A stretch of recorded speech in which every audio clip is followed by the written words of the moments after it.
Усіх вітаю, шаноўнае спадарства, гэта падкаст «Утульны горад», а мяне завуць Даша, а сёння я успомніла, што ўжо зусім хутка Новы год.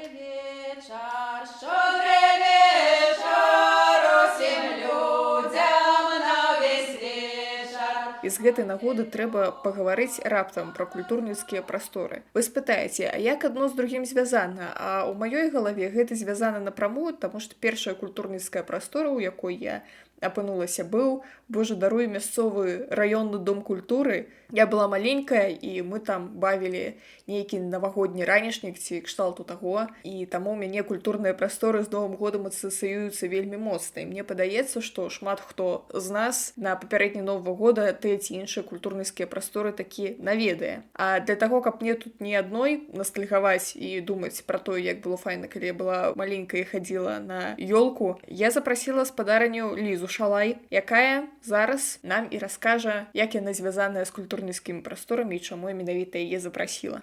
Так, прывітанне ўсім. Я працавала калісьці яшчэ ў Менску у галерэі Уні складовай, галерэі сучаснага мастацтва, як яшчэ тады піар-спецыялістка. Я займалася больш прасоўваннем нашых культурніцкіх падзей, выставаў і так далей. А ўжо ў Вільні я працавала ў Create Culture Group як праектная менеджерка і ладзіла менавіта культурніцкія праекты, якія таксама былі звязаны і са спейсам. То бок у нас была ёсць яшчэ прастора, у якой ладзяцца розныя мерапрыемствы для беларусаў і беларусак. Плюс, як гэта звязана з горадам, я амаль 3 гады была дырэктаркай Менскай урбаністычнай платформы, і таму крыху так разбіраюся і ў культурным поле, і ў урбаністычным. Ну, слухай, мне гэта на руку, таму што ў цябе ёсць такі міжсекцыйны досвед. Давай пачнем, напэўна, з вызначэння, што мы ўвогуле называем культурніцкай прасторай. Я прыгадала дом культуры, таму што гэта як бы проста лінгвістычна тое, што праходзіць на ум. Культура, культурніцкія прасторы. Ці можам мы сапраўды такія ўстановы называць культурніцкімі прасторамі? Цікава, што ў беларускай мове ёсць паняцце культура, культурная прастора, а ёсць там культурніцкая прастора. І трэба вось таксама паспрабаваць разабрацца з гэтым. Але ж калі казаць вось пра культуру ўвогуле,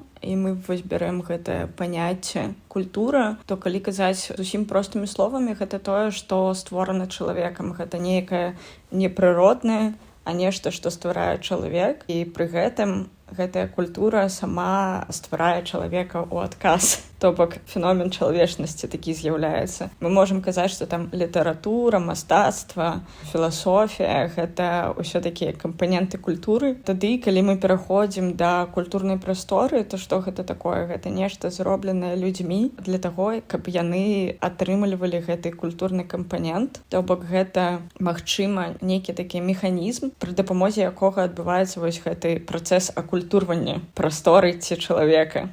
Тут у спадарні Елізаветы нешта нарабілася з гукам, таму тое, што яна тут сказала, перакажу я. Ліза казала, што культурніцкай прасторай можа быць нават чацік у тэлеграме. Але калі казаць пра нейкія фізічныя прасторы ў горадзе, то гэта нешта, што уласна знаходзіцца на тэрыторыі горада. І гэта тое, што ствараюць сучасныя гараджане і гараджанкі, каб людзі маглі неяк акультурвацца і праяўляць сябе. Ці можа быць дом культуры культурніцкай прасторай? Ну, у нейкім сэнсе так, але Ліза прапануе нам пра гэта паразважаць крышку пазней. То слухайце, не пераключайцеся. Я толькі прыдумала такую метафору, што культурніцкія прасторы — гэта такія месцы грамадскага харчавання духоўнай ежай. Ну, я б сказала, што так. Я б сказала, што гэта яшчэ не толькі пра харчаванне, а пра вырабленне гэтай ежы. То бок, калі ўвогуле казаць, якія ёсць уласцівасці вось у нейкай культурніцкай прасторы, то мне падаецца, гэта пра нейкае месца, дзе чалавек можа не толькі есці гэтую культурную ежу, але і ствараць, праяўляцца самім як творцам, як стваральнікам гэтай культуры. Окей, давай тады пагаворым пра тое, што звычайна адбываецца ўласна ў гэтых самых культурніцкіх прасторах. Ну, вось возьмем там,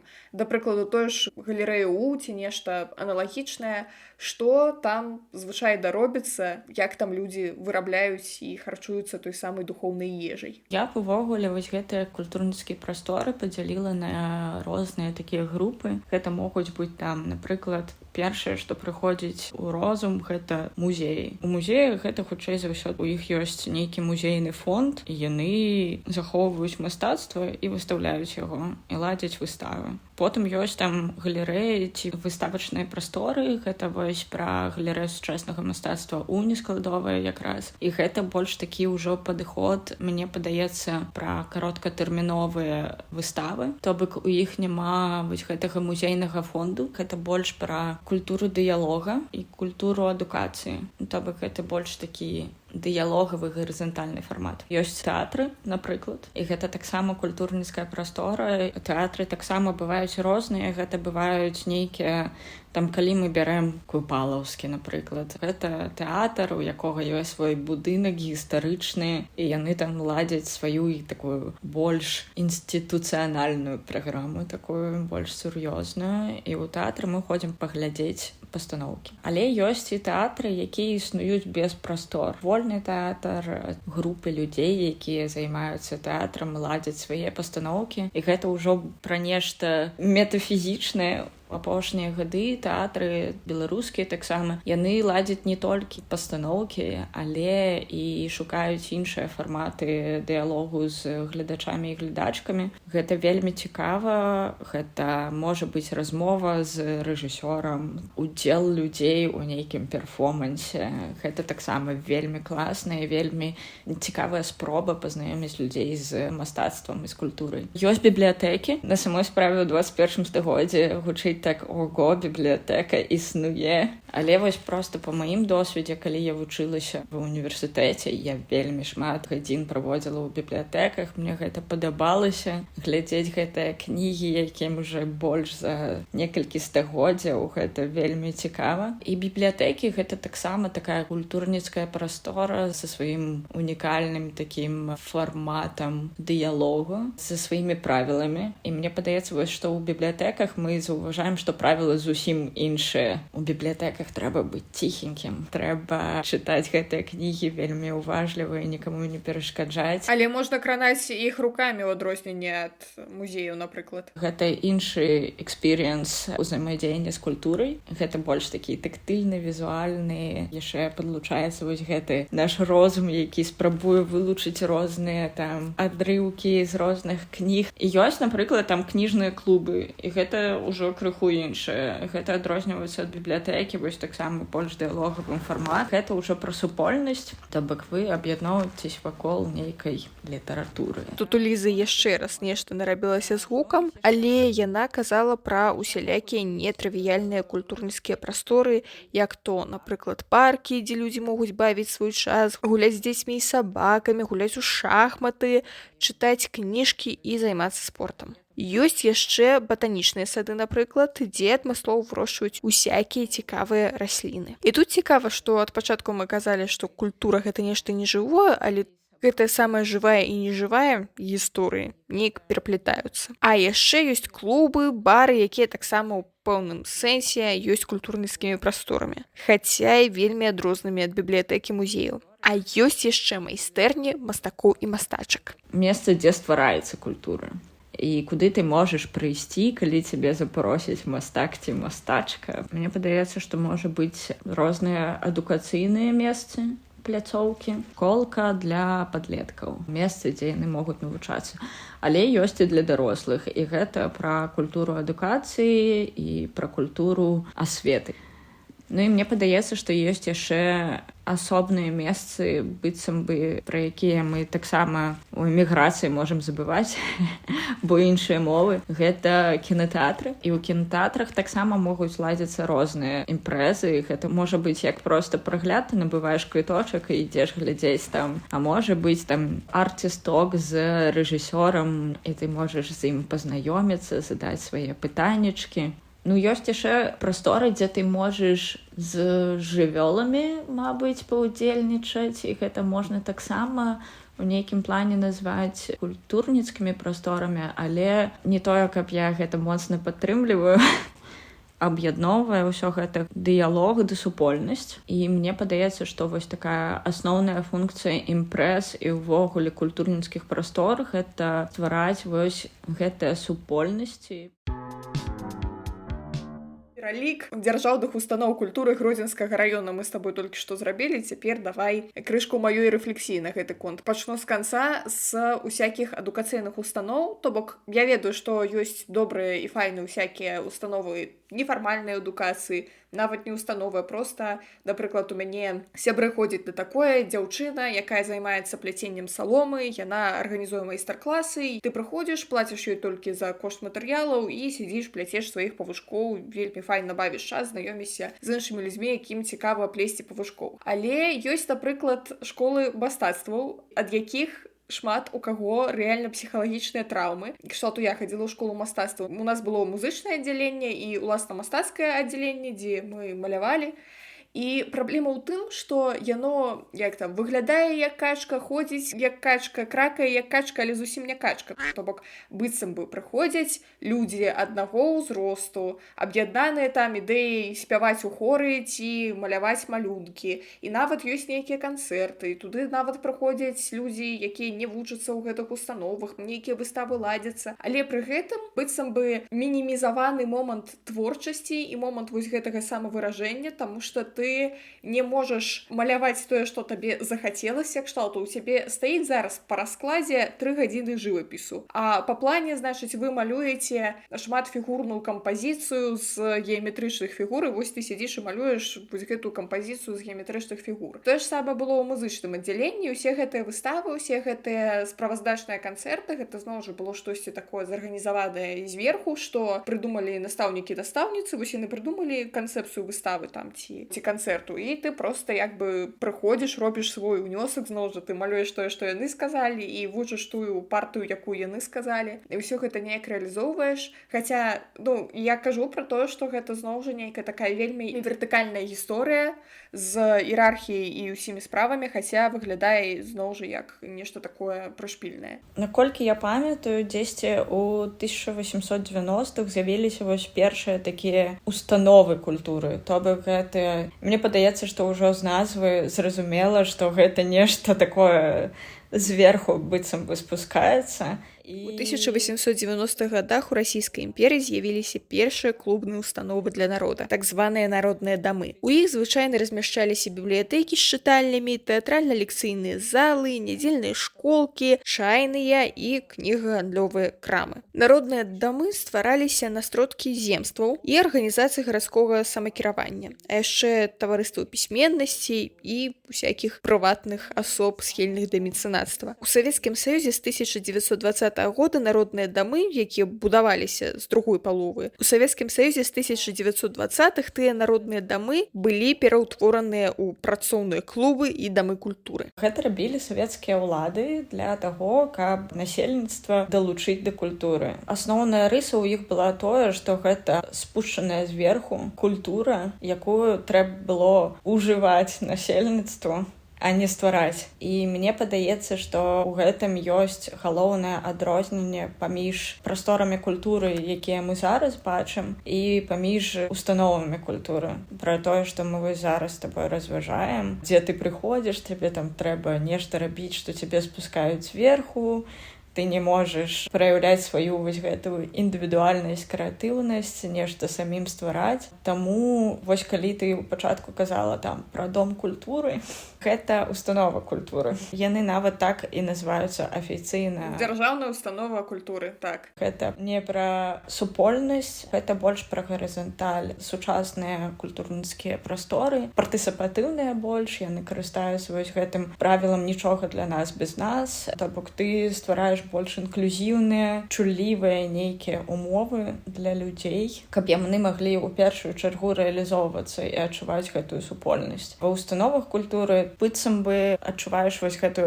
рэкрэацыйную функцыю, не ствараеш нешта сам. Насамрэч, тут я таксама магу паспрачацца раптам, таму што тое, што я заўважаю, у наш час нават у дзяржаўных усякіх установах, у музеях, у бібліятэках усё ж такі знаходзяцца добрыя і файныя энтузіасты, якія намагаюцца рабіць штосьці такое больш сучаснае, больш прышпільнае. Напрыклад, ёсць у Гродні музей гісторыі і рэлігіі, дзе працуюць проста абалдзенныя навуковыя супрацоўніцы, яны ўвесь час робяць то нейкі майстар-клас, то нейкую, значыць, інтэрактыўную гульню, то нейкі квест па музею. Тое ж самае заўважаю, напрыклад, я падпісана ў інстаграме на веткаўскі музей, гэта ўвогуле як бы дзяржаўная установа, якая робіць штосьці неймавернае. І ў прынцыпе нават за некаторымі бібліятэкамі паглядаю. Нейкі столінскі раён, божа даруй, вясковая бібліятэка, яны вядуць тик-ток, творчую сустрэчу нейкую зрабілі, хтосьці там прыехаў. Я так за гэтым назіраю, і у мяне ёсць адчуванне, што проста як бы сам час дыктуе тое, што гэтая гарызанталь з'яўляецца, нават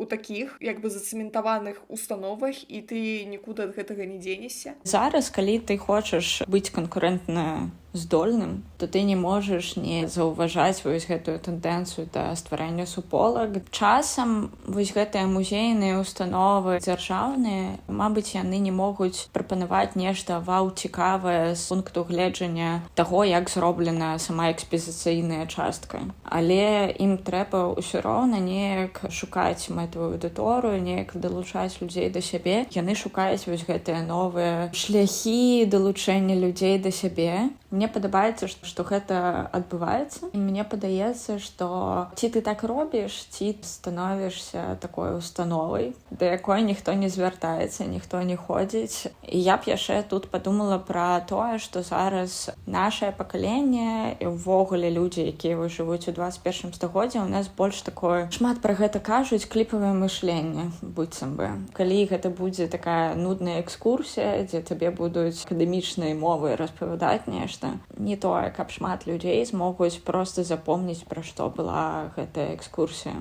Давай мы тады яшчэ пагаворым крышку пра знешні выгляд і плаўна перайдзем да таго, якое месца установы культуры займаюць у гарадах, таму што я, напрыклад, заўважаю, што, напрыклад, нейкія культурніцкія прасторы, там нейкая галерэя, якая можа займаць даволі вялізную плошчу, яна пры гэтым не выглядае такой масіўнай, як нейкі асобна стаяшчы, значыць, дом культуры, вось гэты двухпавярховы такі саўдэпаўскі прыўкрасны будынак. Другі момант, што вось гэтая іерархічнасць, яна як быццам бы нават у, зноў жа, архітэктурным складніку прапісаная, то бок у нейкіх афіцыйных там тых жа дамах культуры, музычных школках і так далей, абавязкова вялікая зала з балконам, значыць, это сцэна, і са сцэны, з трыбуны хтосьці выходзіць і табе вяшае. У бібліятэках тое ж самае, калі ты прыходзіш у чытальны зал, і там ёсць вось гэтыя рады сталоў з крэсламі, вось ты сядзіш так, значыць, рукі склаўшы, зноў жа, як у школе, і штосьці там ты такое чытаеш. У беларускіх бібліятэках я ніколі не бачыла, як, напрыклад, у тых жа польскіх бібліятэках ці у віленскай бібліятэцы, у маёй універсітэцкай бібліятэцы, дзе проста ёсць усякія мяккія крэслы, такія, ведаеце, крэслы-мяшкі, у якія можна заваліцца і там ляжаць і чытаць кніжку. Хаця,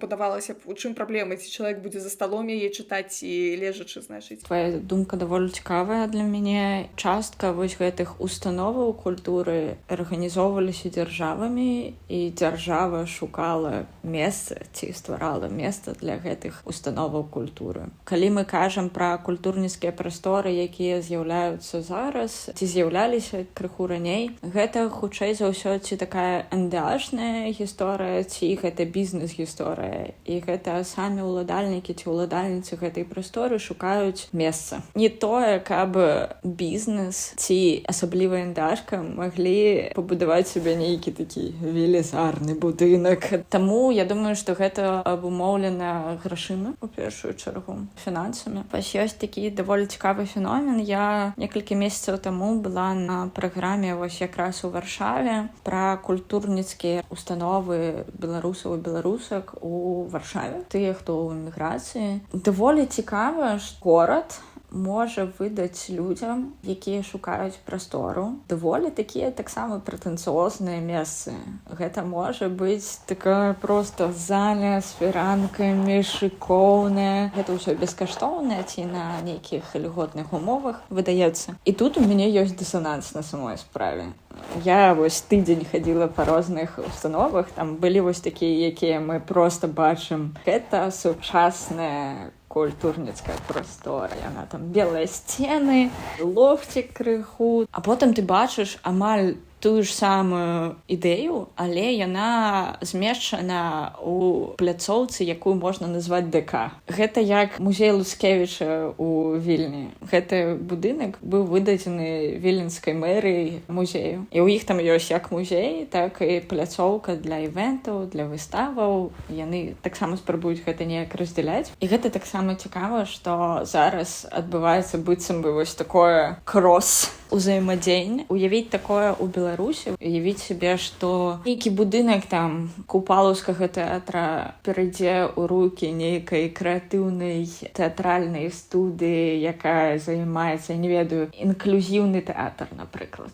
Калі ты выходзіш з купалаўскага тэатра, ты можаш паглядзець на яго сцену, і там нават напісаны інвентарны нумар. І калі я гэта першы раз пабачыла, для мяне гэта было нейкім такім шокам. У сэнсе будынак архітэктурны, такі прыгожы, і на ім напісан інвентарны нумар. У гэты момант ты увогуле разумееш стан дзяржаўных культурніцкіх пляцовак Беларусі. Ну, зато парадак ёсць, ведаеш, нішто нідзе не валяецца проста так. Насамрэч, наконт купалаўскага тэатру тут у чат уваходзіць мая улюбёная тэма пра будынкі, на якіх вісіць ганаровая шыльда гісторыка-культурная каштоўнасць. Насамрэч, з будынкам, дзе зараз знаходзіцца музей Івана Луцкевіча на Віленскай, там гісторыя ў тым, што так, гэта гістарычны будынак, але не тое, каб гэта быў там гістарычны будынак тэатра, дзе спакон веку знаходзіўся тэатр. Гэта быў проста будынак 19 стагоддзя, якіх даволі шмат на Віленскай вуліцы. Іншая справа, што на мой густ у Беларусі сапраўды ёсць такое кшталту: можна нам вось гэты будынак? Не, нельга, ён на балансе ў дзяржавы, так ён у вас стаіць проста закалочаны, вы нічога з ім не робіце, бо грошай няма. А ўсё адно нельга, бо ён на балансе дзяржавы. Ведаеш, каб не дапусціць разграблення дзяржаўнай уласнасці. Мне падаецца, што гэта даволі велізарная праблема. З такімі будынкамі нічога не адбываецца, і яны проста загінаюць. Было б цікава, каб яны жылі сваю там іншае новае жыццё. У розных краінах, мне падаецца, мы можам заўважыць розныя прыклады таго, як будынкі, якія раней былі там фабрыкамі, заводамі, яны пераўтвараюцца ў культурніцкія такія пляцоўкі. І гэта новае іншае жыццё, новыя супольнасці і сувязі проста ў горадзе ствараюцца новыя. Это вельмі клёва.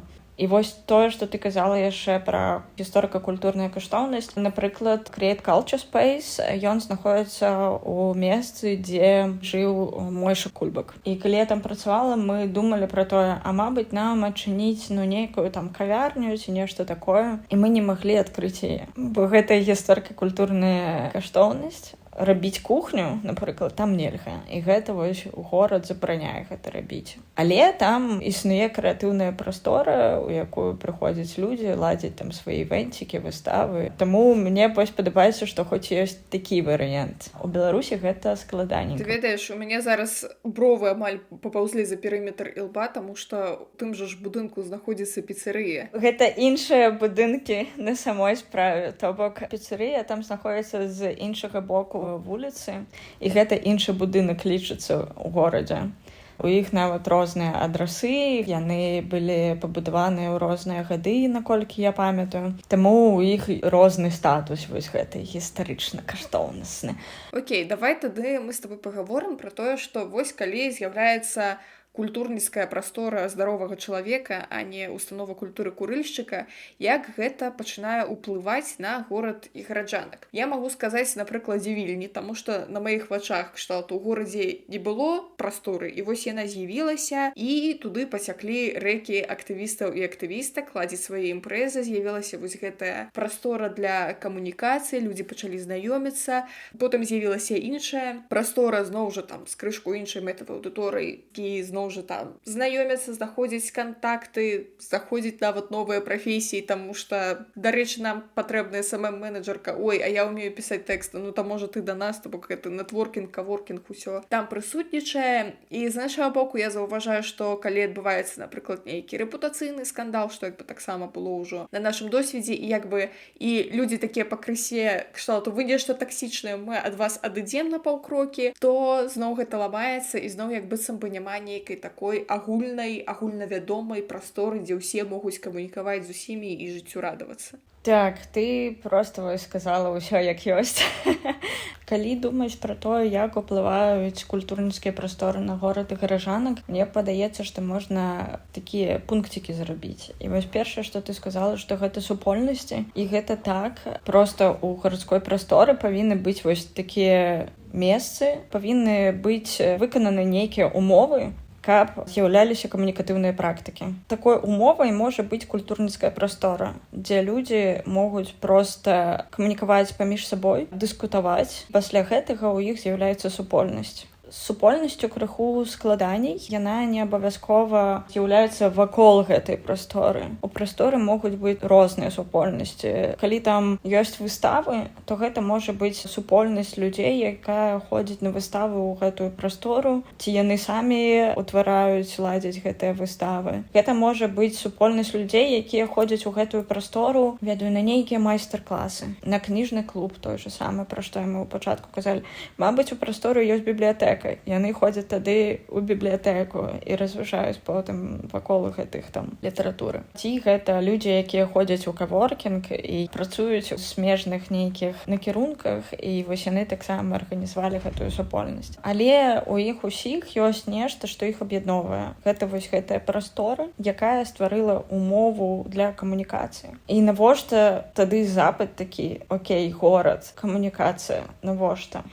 Але калі з'яўляюцца супольнасці, у людзей з'яўляецца вось гэта уключанасць у гарадскую асяроддзе, у супольнасць. Усведамляюць праз некаторы час быццам бы адказнасць за тое, што адбываецца ў гэтай прасторы ці побач з ёй. І гэта самае, мне падаецца, важны кампанент, што людзі пачынаюць проста разумець, што яны могуць неяк паўплываць на тое, што адбываецца ў гарадскім асяроддзі. Побач з Create Culture Space ёсць парк. Ці мы можам зрабіць нешта такое, каб гэты парк быў зрушаны для ўсіх?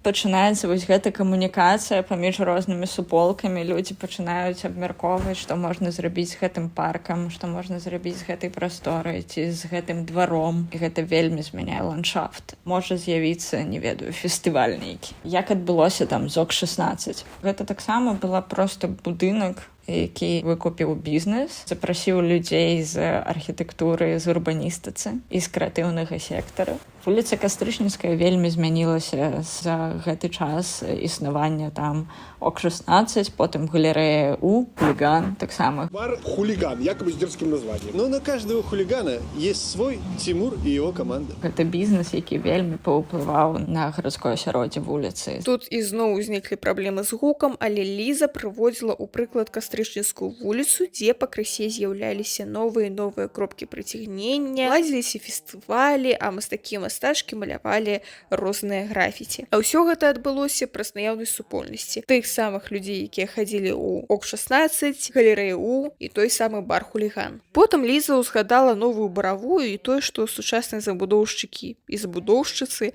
часцей імкнуцца зрабіць не проста квартал-спальнік, але комплекс, дзе будзе менавіта месца для развіцця, творчасці і стварэння супольнасці. Слухай, як ты думаеш, ці можна гэту самую прастору для праяўлення індывідуальнасці і крэатыўнасці неяк упихнуць у той раён-квартал, дзе гэта не было прадугледжана загадзя? То бок, напрыклад, мой асабісты гродзенскі боль — гэта мікрараён Вішнявец. Чаму гэта боль? Таму што гэта велізарны па плошчы мікрараён, але па сутнасці гэта дамы, кватэры. Слухай, як ты думаеш, ці можна гэту самую прастору для праяўлення індывідуальнасці і крэатыўнасці неяк: 3 крамы, касцёл, школа і ўсё? І атрымліваецца, што людзям, якія там жывуць, абсалютна няма дзе бавіць свой час. Ну і пры гэтым у іх адзінае выйсце — гэта паехаць кудысьці ў цэнтр і там пазабаўляцца. Пытанне: ці можна тэарэтычна вось у гэтую прастору шматпавярховых будынкаў кудысьці ўпіхнуць месца для развіцця і творчасці? Слухай, мне падаецца, што можна. Мы проста можам пафантазаваць, як гэта можа адбыцца. Мы сустракаліся летам і разважалі проста пра дваравыя суполкі. Двор можа быць месцам, дзе людзі могуць ладзіць нейкія імпрэзы, нават выставы, перформансы, лекцыі. І ў 2020 годзе мы гэтага бачылі, што людзі проста ладзілі канцэрты